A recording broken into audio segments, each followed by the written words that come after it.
또 2장 30절에서 32절까지 말씀 묵상합니다. 2장 30절에서 32절까지 말씀이 있습니다. 내가 이적을 하늘과 땅에 베풀리니 그 피와 불과 연기 기둥이라. 여호와의 크고 두려운 날이 이르기 전에 해가 두어지고 달이 핏빛같이 변하려니와 누구든지 여호와 이름을 부르는 자는 구원을 얻으리니 이는 나 여호와의 말대로 시온산과 예루살렘에서 피할 자가 있을 것이며 남은 자 중에 나 여호와의 부름을 받을 자가 있을 것임이니라. 아멘. 말세의 징조와 구원. 이제 하나님께서 말세 징조 중에 하나로 하나님의 영, 성령을 만민에게 남녀노소 모든 계층, 유대인이나 이방인이나 모든 사람에게 성령을 부어주실 것을 약속하셨습니다. 그래서 그때가 언제냐? 하나님의 아들 예수 그리스도께서 이 땅에 오셔서 십자가에 죽으시고 부활 승천하신 이후 주님께서 마지막 부활 승천하시기 전에 성령을 받을 것을 명령하셨죠. 약속하시기도 하셨고요. 몇 날이 못되어 너희는 성령으로 세례를 받으리라 말씀하신 대로 마가다락방에 성령이 마심으로써 이 약속의 말씀이 성취된 것입니다. 그러니까 말세, 이때가 만세다라고 분명히 증거하셨어요. 그 말세에는 성령을 만민에게, 모든 사람에게, 유대인만이 아니라 이방인들에게도 부어주실 것을 약속하신 것입니다. 그래서 성령에 대한 약속, 이 약속이 실제로 역사 속에 이루어졌고 그 성령의 역사하심을 시작으로 사도행전이 기록되는 거죠. 그러니까 사도행전은 성령 행전이죠. 성령의 역사의 증거입니다. 사도행전 1장 8절 성령이 너에게 임하시면 너희가 권능을 받고 예루살렘, 유다, 사마리아 땅끝까지로 예수님이 증인 되게 하실 것이다 라는 구체적인 역사적인 증거 사도행전인 것이죠. 그 약속대로 제자 사도들에게 성령이 부어졌고요. 복음이 전파되기 시작했습니다. 그러니까 이방인들에게도 성령을 부어주시는 것을 직접 사도들이 경험하죠. 그래서 성령께서 임하셔야만 하나님과 보내신 예수 그리스도를 알고 믿게 되는 거예요. 구원에 이르게 되는 것이고 능력 있는 증인이 되어 담대하게 복음을 전하게 되는 것입니다. 예수님의 초림과 또 성령의 강림이 말세라고 확신하고 있었다. 초림 시대에 그랬어요. 그런데 예수님께서 또 오랜 시간을 기다리셔야 하는 거죠. 그래서 이제 20세기, 21세기 이 시대에 성령이 모든 사람에게 다시 임하고 계시고 복음이 지금 모든 민족에 증거되고 있습니다. 그래서 지금이 마지막 때의 심판의 징조가 아주 뚜렷하다고 볼 수 있겠죠. 30절에 보면 이적을 하늘과 땅에 베푸는데 피와 불과 연기의 기둥이라 그랬네요. 피와 불, 이것은 심판을 묘사하는 말이죠. 출애굽 당시에 애굽에 내렸던 재앙을 보면 출애굽기 7장 17절에 여호와가 이같이 이르노니 내가 이로 말미암아 너를 여호와인 줄 알리라. 볼지어다 내가 네 손에 지팡이로 나일강을 치면 그것이 피로 변한다. 피의 재앙이 있고요. 9장 24절에도 보면 우박이 내림과 불덩어리가 우박에 섞여 내렸다. 심히 맹렬했다. 불, 소돔과 고모라도 역시 불이었죠. 그렇습니다. 노아의 심판은 물로 이루셨지만 마지막 재앙은 불입니다. 사도 베드로는 성령이 임하심과 함께 마지막 재앙에 대한 예언의 말씀을 그대로 본문 말씀 인용하였습니다. 사도행전 2장 17절이야죠. 하나님 말씀하시기를 말세 내가 내 영을 모든 육체에 부어줄 것이다. 너희 자녀들은 예언할 것이고 환상을 보게 되고 꿈을 꾸게 된다. 이 꿈과 환상은 예수 그리스도를 통해서 이루실 하나님의 나라의 꿈과 비전이죠. 성령이 임하시면 하나님의 나라 여기에 대한 분명한 비전과 꿈을 가지게 되는 것입니다. 남정과 여정에게 성령이 임할 것이다. 그 하늘에서는 기사를 아래로 땅에 징조를 베풀게 될 것이다. 피와 불과 연기로다. 이 말씀 그대로 인용하고 있죠. 성령이 임하실 때가 심판이 임하겠다는 확실한 징조인 것이죠. 그래서 로마에 의한 멸망, 로마에서 예루살렘 멸망을 당했고요. 20세기의 보존이 성령의 역사하심, 성령의 권능을 받아 땅까지 지금 복음 전파되고 있는 겁니다. 이것이 마지막 때의 분명한 징조이다. 또 요한계시록 마지막 심판의 모습을 보면 계시록 8장 7절이죠. 첫째 천사가 나팔을 부니 피 섞인 우박과 불이 나와서 땅에 쏟아지매 땅의 3분의 1이 다 타버리고 수목의 3분의 1도 다 타버리고 각종 푸른 풀도 타버렸더라. 이런 일들이 실제로 일어날 것입니다. 역시 피 섞인 우박이네요. 과거 출애굽 당시에 애굽에 쏟아졌던 피 섞인 우박, 불이 나와서 그랬어요. 전쟁으로 인한 폭탄이 쏟아지겠죠. 온 세상에 미사일이 떨어지고 이런 일이 벌어질 거예요. 31절에 여호와의 크고 두려운 날이 이르기 전에 해가 두어진다. 천재지변이 일어나게 된다는 거죠. 달이 핏빛같이 변하게 될 것이다. 이것이 여호와의 크고 두려운 날, 하나님의 공의 심판이죠. 이것은 모든 역사 속에 그대로 성취되었어요. 그래서 성령은 만민에게, 모든 사람에게, 이방인들에게도 부어주시는 일이 마지막 때의 분명한 징조가 될 것인데, 이때로부터 이제 복음이 확산되고 모든 민족, 온 세상에 전파됨으로써 예수님의 재림과 요한계시록의 마지막 심판이 임박한 시대를 맞이하게 될 것인데, 우리가 지금 그 시대에 살고 있네요. 여기에 대한 분명한 인식을 가지고 계십니까? 크고 두려운 심판의 날이 임박한 시대를 살고 있다. 이 말씀 아무리 들어도 지나치지 않아요. 현실에 대한 분명한 인식이 있어야 됩니다. 그냥 눈앞에 보이는 썩어질 것, 그것만을 위해서 전전 큰거하며 살아가는 사람들이 되어서는 안 돼요. 살기 바쁘죠. 먹고 살기도 바쁘고 힘든데, 이제 그러다 보면 너무 현실에 얽매이다 보면 정말 소중한 것을 잃어버릴 때가 있단 말이에요. 그걸 정신을 차려야 돼요. 그래서 마태복음 24장 21절에 이는 그때에 큰 환란이 있겠습니다. 창세로부터 지금까지 이런 환란이 없었고 후에도 없을 것이라고 예수께서 말씀하셨고, 29절에 그날 환란 후에 즉시 해가 어두워진다.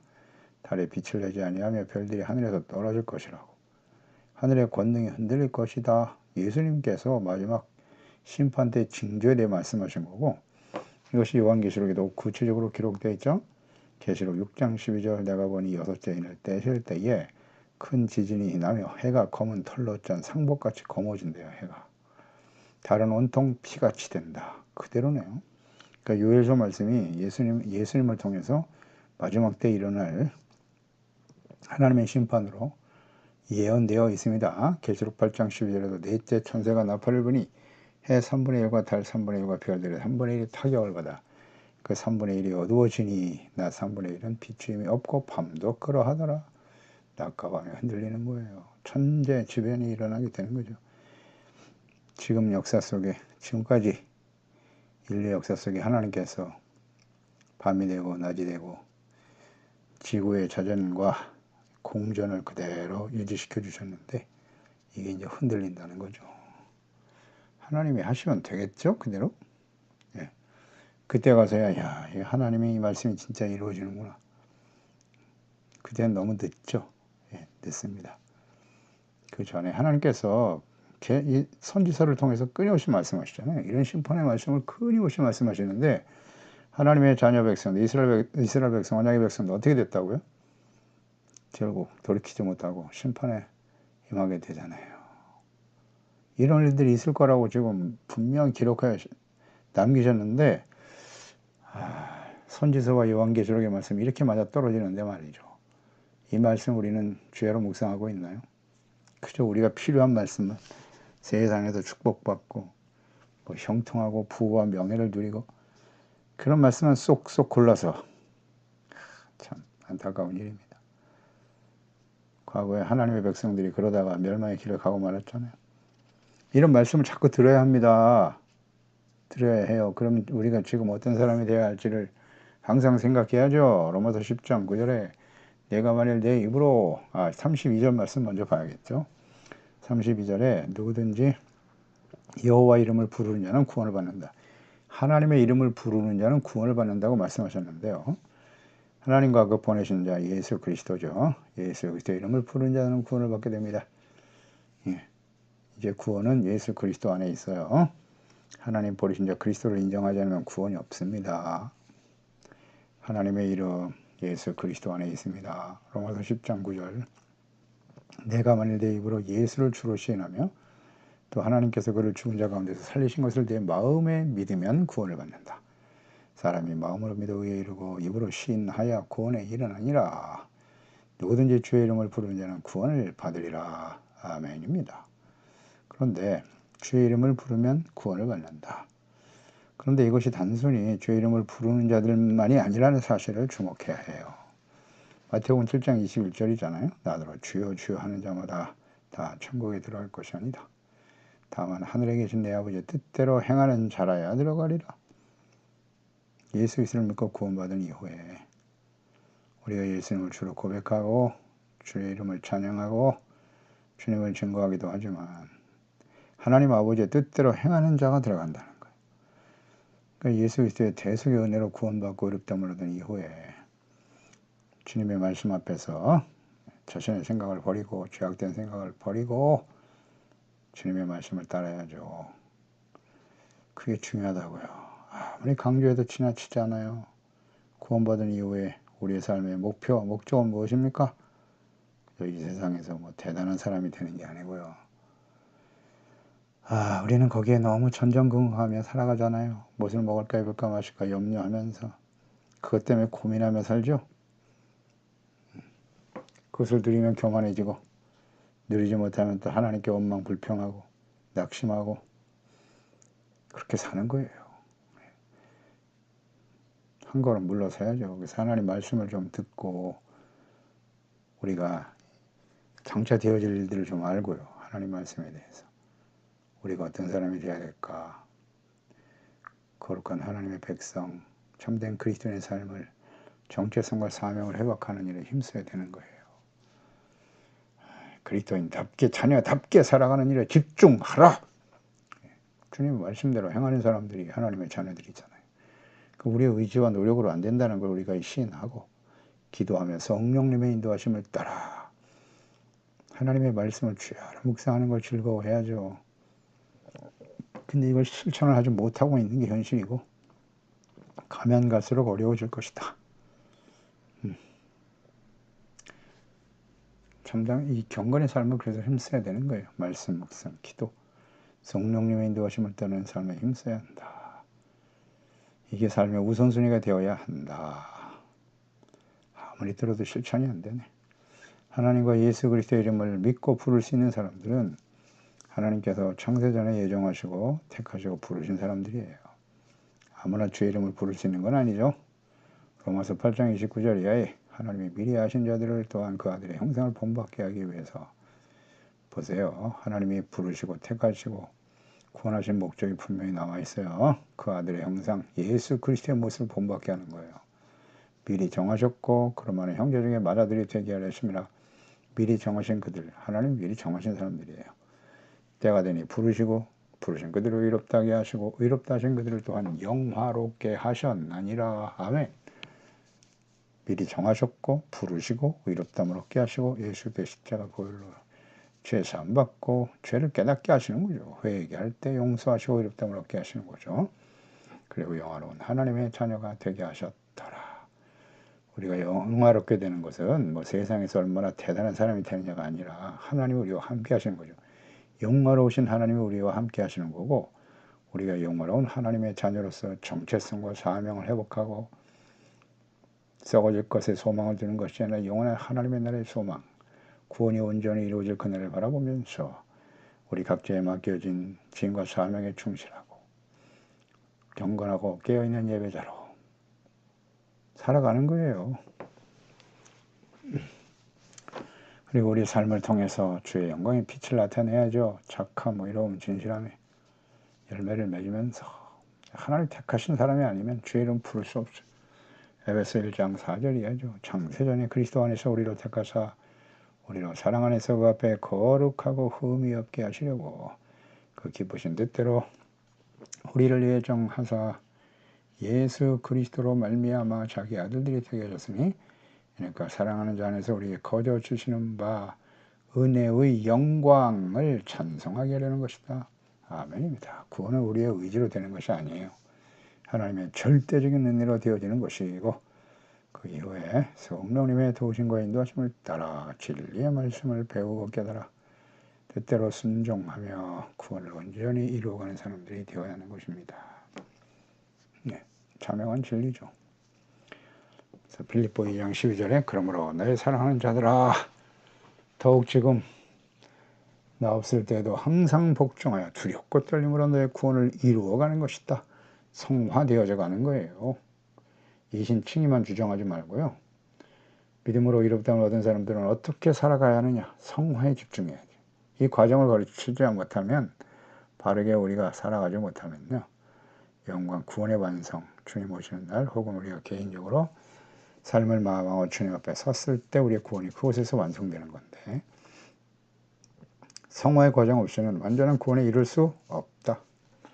로마서 12장 1절이잖아요. 그러므로 형제들아 내가 하나님의 모든 자비하심으로 너희를 권하노니 너희의 몸을 하나님이 기뻐하시는 거룩한 산채물로 드리라는 거죠. 이는 너희가 드릴 영적 예배니라.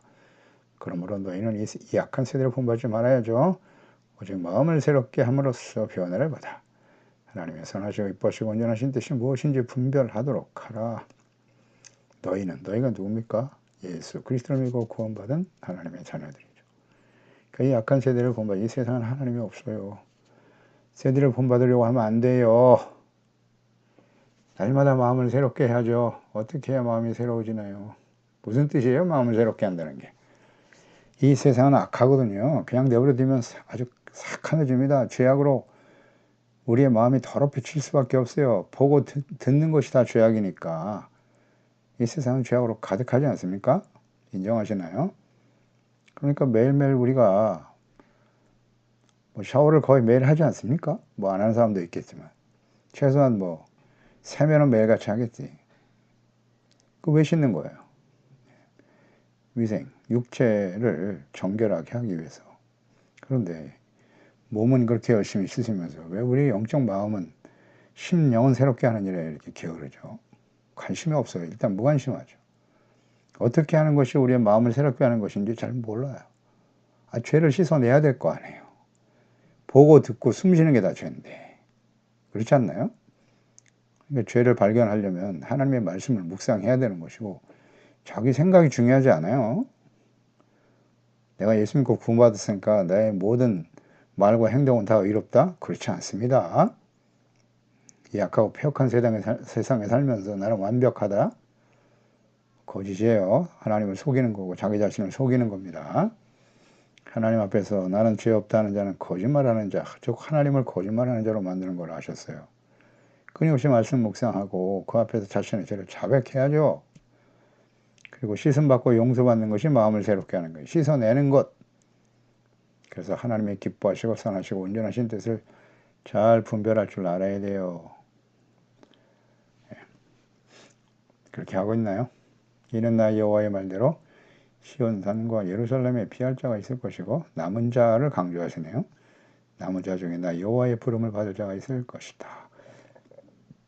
하나님의 심판이 임할 때 예루살렘에서 피할 자가 있을 것이다. 남은 자. 성경에서는 항상 남은 자를 계속 언급하시죠. 하나님께서 구원하기로 작정된 남은 자들이 있다는 거예요. 심판 중에도.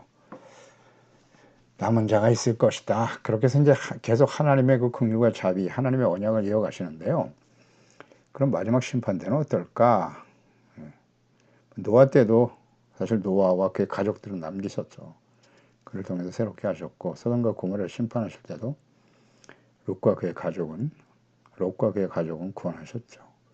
그러니까 이 마지막 심판 때도 역시 하나님께서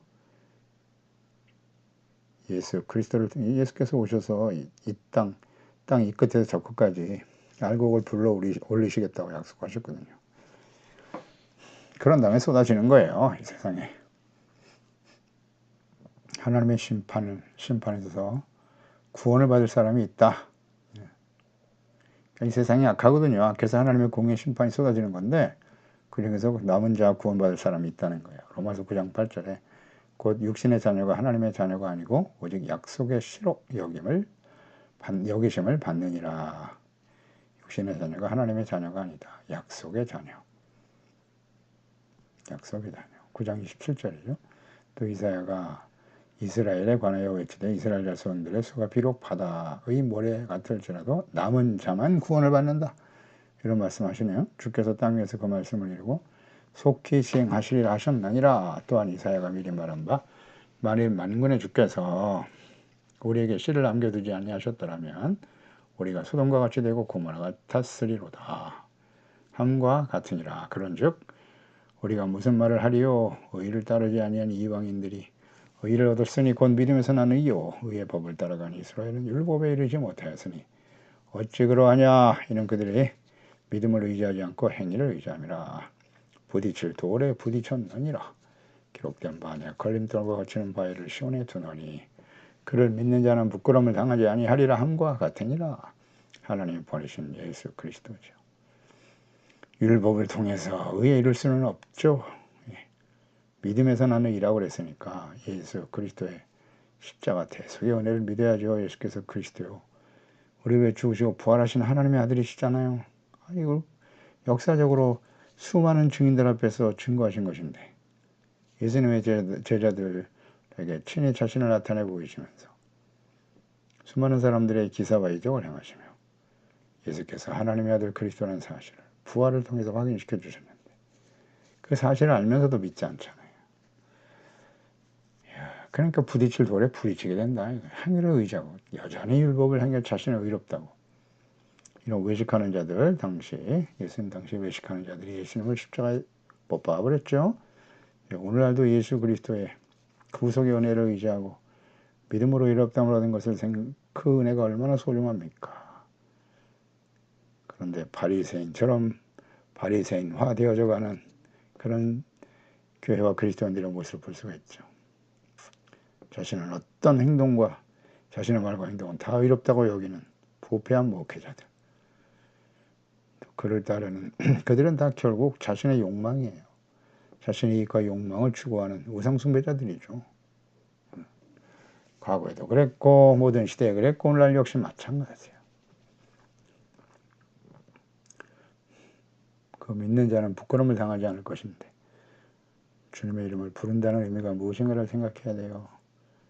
주의 말씀을 주야로 묵상하고 성령님의 인도하심을 따라 주님의 이름을 높이고 주님의 이름으로 자신의 모든 죄를 자백하고 씻음받고 용서받고 우리의 삶을 통해서 거룩한 삶이죠.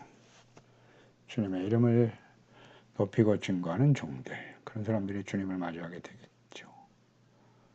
기도하겠습니다. 하나님 아버지, 오늘도 주의 말씀을 듣습니다. 하나님께서 이미 오래전에 요엘 선지자에게 마지막 때에 모든 사람들에게 성령을 부어주실 것을 약속하셨고요.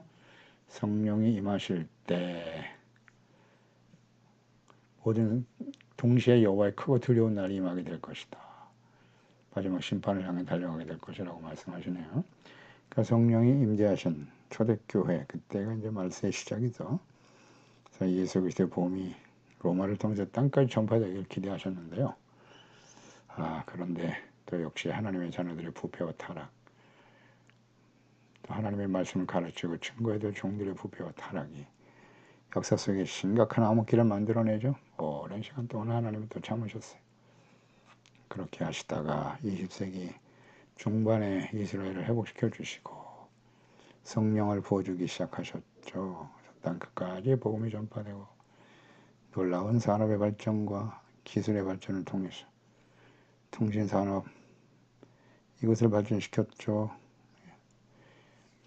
그래서 이 천국 복음이 이제 모든 민족에게 땅 끝까지 전파되게 하고 계십니다. 이때가 마지막 때 아니겠습니까? 이제는 약속하신 대로 예수 그리스도의 재림과 요한계시록의 마지막 심판이 임박한 시대입니다. 하나님의 심판이 왜 임합니까? 오늘 선지서 말씀을 통해서 우리가 계속해서 깨닫는 바이죠. 하나님의 백성들에게 끊임없이 경고하시고 회개하고 하나님께 돌아오면 주님께서 용서하시고 재앙을 내리지 않을 것이라고 말씀하시지만 결국 그 재앙이 하나님의 백성들에 임하고 말거든요. 마찬가지죠. 요한계시록 마지막 심판의 내용들이 예언되어 있는데요. 이것이 역사 속에 실현이 될까요? 안 될까요? 되겠죠. 실현될 수밖에 없는 분명한 이유가 있습니다. 이것은 곧 당시에 하나님의 자녀의 백성들 중에 제사장과 지도자들의 부패와 타락이죠. 오늘날 시대도 마찬가지입니다. 목회자들의 부패와 타락을 목도하고 있지 않습니까? 그러나 성령을 부으셔서 땅까지 복음이 전파되고 있는 것 또한 사실이고요.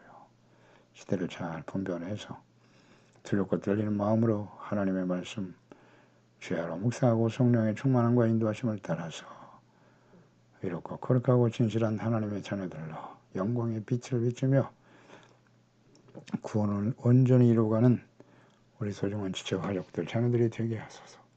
예수님의 이름으로 기도드리옵나이다. 아멘.